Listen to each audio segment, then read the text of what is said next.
The Golden State Warriors 3-game winning streak comes to an end this past Sunday against the defending champs, the Denver Nuggets. Tough loss for sure. Final score 119 to 103. The Nuggets ended up getting a huge impressive win, you know.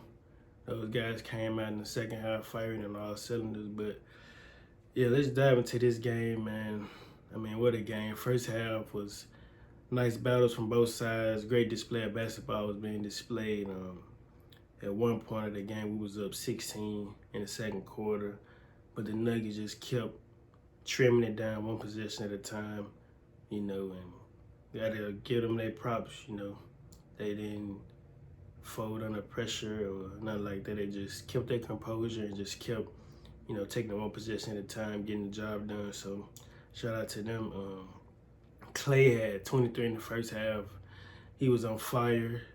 He came out firing on all cylinders, just in that mode, locked in, coming out the bench, embracing his role. So, you know, shout out to him. Still struggled in the first half, for sure. And in the second half, he started to get it going. But, yeah, the first half, I think, like I mentioned, we was up 16 at one point in the second quarter, but I think the Nuggets ended up trimming it down to a tie ball game to close the first half. So, yeah, shout out to them. But the third quarter, though, I mean, those guys came out like locked in, like on a mission, getting the job done. I think they was up 10 within like the first 3 or 4 minutes of the quarter. So yeah, Clay, as I mentioned, he had 23 in the first half and then 0 in the second half. And then Steph, he struggled in the first half, but he starts to get it going in the third. But as I mentioned, the Nuggets at that point was kind of, you know, rolling. So yeah, it's a lot of things that went in their favor. I mean, the Denver Nuggets is a big team, like from point guard all the way down to center. Like Jamal Murray, he is 6'4", don't get me wrong, but he plays like a big guard. Like he can post you up. He has a bag down low. So, you know, you got him, then you got KCP, who's about 6'5", 6'6", you know, nice wing defender, can shoot the lights out the ball. Then you got MPJ at the 3, 6'10", pretty good rebounder. You know, that's a lot of size right there to be a small forward, 6'10". And then down low, you got AG, Aaron Gordon, 6'8", about 235. And then the man in the middle, Nikola Jokic, making it all happen. So you put all those pieces around Jokic, you know, it's a scary sight for sure. But yeah, it's a lot of things that played into part in those guys winning. As I mentioned, they're a big team. So, you know, Draymond, you know, we small. So Draymond at the 5, you know, Kuminga at the 4. Wiggs at the 3, Pause at the 2, and Steph at the 1. So if Draymond contesting Jokic, like guarding him out on the perimeter, and Jokic shoot the ball, I mean, the Nuggets got the advantage for getting the rebound and whatnot, because you got AG and MPJ down there. MPJ has like a 3-inch height over Wiggs advantage, and Gordon is just bigger and stronger than Kuminga at the moment. So, you know, you do what you will with the information. So, yeah, they had to give them their props, big team. And then on our end, like I say, missed free throws, you know, careless turnovers, not matching the right minutes. Like there was a lot of times during that game where we didn't necessarily just match up Draymond and Jokic like that. We just kind of threw Loon out there and just let him battle with him, which no knock on Loon, I say he do a pretty good job against Jokic, because it's not necessarily about stopping Jokic, it's just necessarily about like containing him to the best of your ability. And I say Loon, as far as guys in this league, he do a pretty good job of this. So yeah, but I just wish we would have probably seen more Dre on Joker, you know, and probably more double teaming and see how they would have went. But, you know, he's just a tough cover. I mean, he just read the game so well. High IQ big man, so he would definitely make you pay if you blitz him or, you know, trap him. You know, yeah, also, I say, I kind of wish we would have played Clay more with Dre. See how they would have looked like. I feel like Draymond would have got Clay better looks in the second half, because, I mean, 0 points in the second half is unacceptable for us to, you know, win. We need Clay to, you know, give us something. But, yeah, I say if him and Dre would have played more, I feel like Dre would have got him a lot of, you know, easier looks than he had in the second half for sure. You know, with the turnovers, I mean, just careless. Draymond, he had 6 himself that game. A lot of forced passes, I'd say. And I got to give Jokic his props, too. I mean, he was reading it very well, playing the passing lanes and just, use his IQ to his strength when we tried to force entry a lot of passes when he was in the paint. So, yeah. And also the missed free throws. Trace missed like 2. And, yeah, just down the stretch like that, everything is counting, especially against a team like the Nuggets. Like, you can't, your room for error is so small. Like, you down there have to be perfect playing against a team like this for sure. But, yeah, I say in the first half, as I mentioned, it was a great display of basketball on both ends. We had them. We was up 16. They walked the lead down.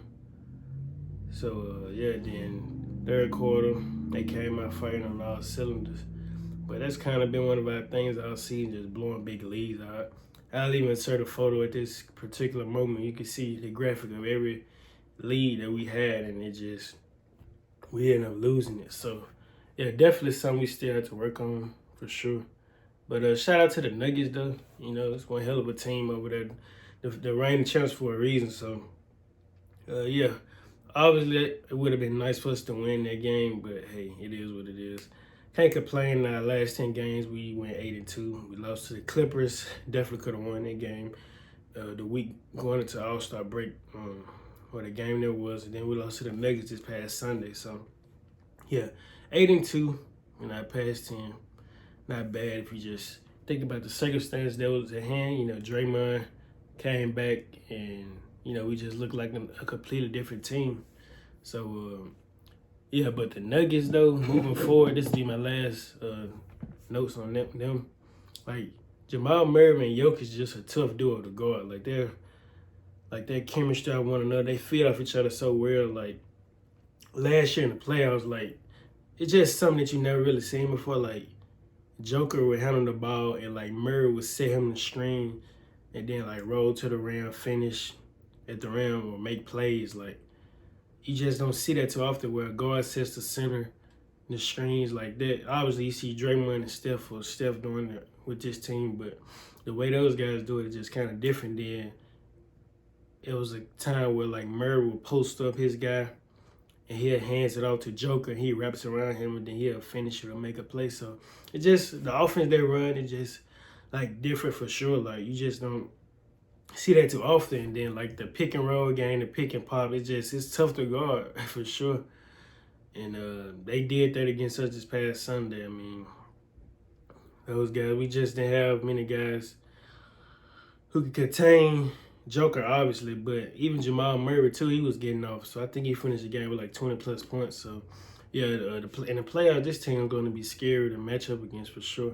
Although I will say this, like, we can make adjustments. I say Draymond, he said it best on his podcast. Like, we can make adjustments to match those guys' energy as far as, like, going big. You know what I'm saying? But yeah, we can in the series. We could definitely make some adjustments and mess around and pull something off. But you never know. But this Nuggets team, man, I swear I would not be surprised these guys repeat. Like, this is the start of a dynasty for them.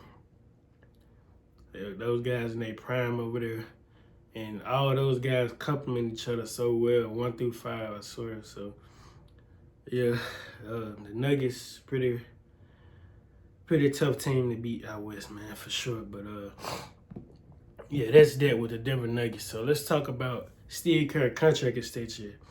2-year, $35 million contract extension. No brainer in my opinion. Basically lines his contract up with Steph. So yeah, just try to end this out the right way, Since Steve Kerr been the head coach of the Golden State Warriors, he has led us to 4 championships. Guys have become all-stars under his wing, you know what I'm saying? Andrew Wiggins, he became an all-star, etc. So yeah, it's a no-brainer doing this. I don't think it makes sense, at least during this dynasty, to get another coach. You just ride this thing out till the wheels fall off. Hopefully we can re-sign Clay this offseason, so that way we can line him, Dre, Steph, and Steve contract, all those guys contract lined up with one another. And yeah, just ride this thing out till the wheels fall off. So yeah, it didn't necessarily make sense to go out there and get another coach, especially during this period of the dynasty. So yeah, shout out to Steve. There was never a doubt that he was going to come back and be the head coach for sure. Well earned, I say, in my opinion, I don't think we win any of those championships without Steve and his coaching ability. Now, I will say this, like, obviously, this season has been the case. Like, his coaching, some of the moves he has made have definitely been questionable, no doubt there. I ain't questioning that. But nonetheless, you still got to get him man his props. He's still one of the greatest coaches, in my opinion, to ever come coach in this league. So, yeah, just got to give him his props. And hopefully we can, try to win one more during this era. We'll see how it goes, though. So, yeah, but shout out to Steve for getting the bag. Well deserved, like 17 mil per year. So, yeah, that's that. Really was a no-brainer of him getting that extension. And, yeah, let's discuss this upcoming road trip. As I drop this video today, we're going to start out by playing the Wizards. Then we'll head out and play the Knicks, Raptors, Celtics. Yeah, so 4-game road trip coming up. CP3 makes his return tonight. That's huge. That's interesting, actually, to see how this goes as far as, like, from a minute standpoint. Like, how will Steve work him back into the, rotation and the mix of things, seeing how that pans out and goes. I could see him getting, like, I don't know if he'll play heavy minutes, but I could see him getting something along, like, 18, maybe 20 minutes. We'll see how it go. Honestly, I'd say I think he'll take all the Leicester minutes that he has been playing as of late. So, yeah, but glad to have CP3 back. Just glad to have everybody back. Just seeing what this team fully look like when we're healthy, Try to get some consistent reps and games in and just seeing how it goes for sure. But, yeah, before Chris Paul went out, he was just starting to figure it out offensively. His shot was coming along, just being more aggressive offensively, going out there looking for his own shot. So, yeah, obviously we want him to be a playmaker and a leader and whatnot, but him looking for his shot offensively does give us another look, especially with him coming off the bench. At least I hope he come off the bench, but yeah, we'll see how it go for sure. The point guard is back, and yeah, let's try to make a run at this. But with the upcoming road trip with the teams that I just named, I say at best we can go 3-1. I say our only loss may come against the Celtics or maybe the Knicks.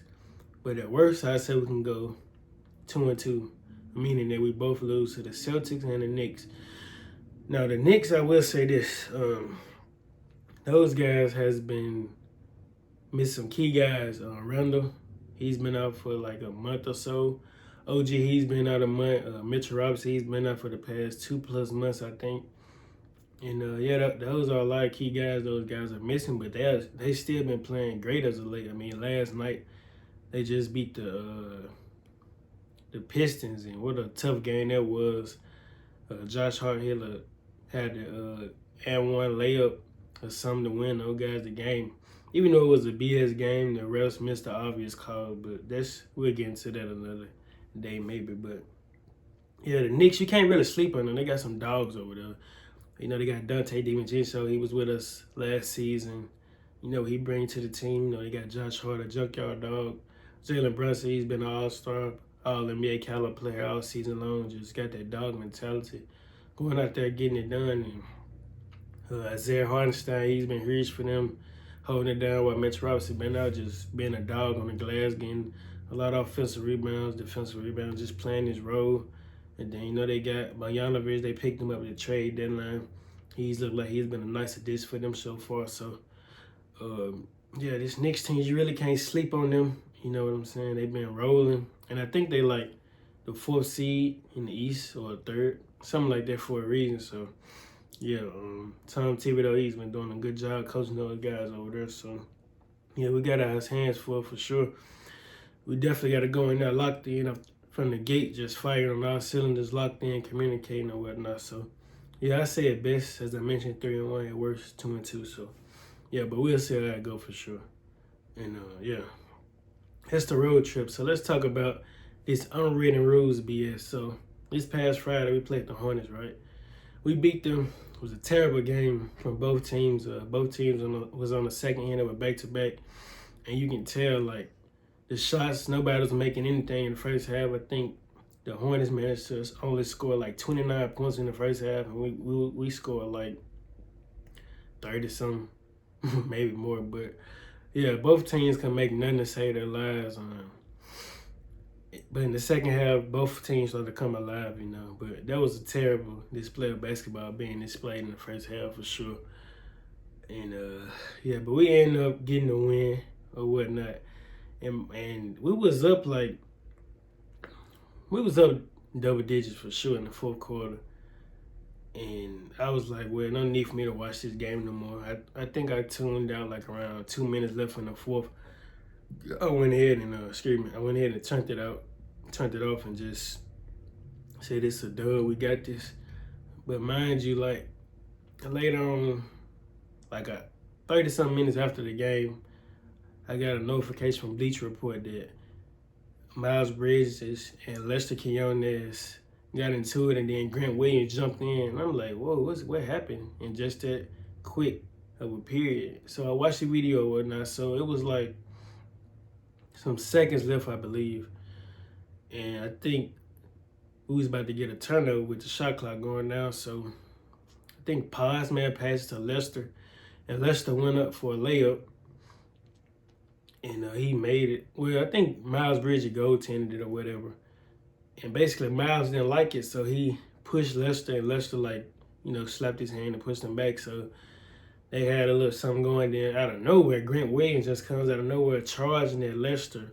And then those guys get into it. I'm not going to say the words that Lester was saying to him, but it was nice to see him standing for himself, because I don't know what Grant Williams got going for himself, man. But, bro, I respect him. I respect his game, but, bro, you're not that tough guy on the team, bro. You ain't built like that. So just relax. Trying to be this enforcer, something that you're really not, bro. I mean, from my understanding, the Mavericks got rid of him because he, you know, didn't stop talking or whatnot. So, yeah, even though, you know, he competed in the NBA Finals, but he didn't win it. So he hasn't won anything, you know, to just be doing all this talking. He hasn't accomplished anything, let alone won anything, to just be doing all that yapping he be doing. So, yeah, just, it was crazy, like, to see those guys get into it. And then he went over to our bench, and Draymond had something to say to him. But basically, like, it's like an unwritten rule that if you up or you about to win the game, that you shouldn't score the ball.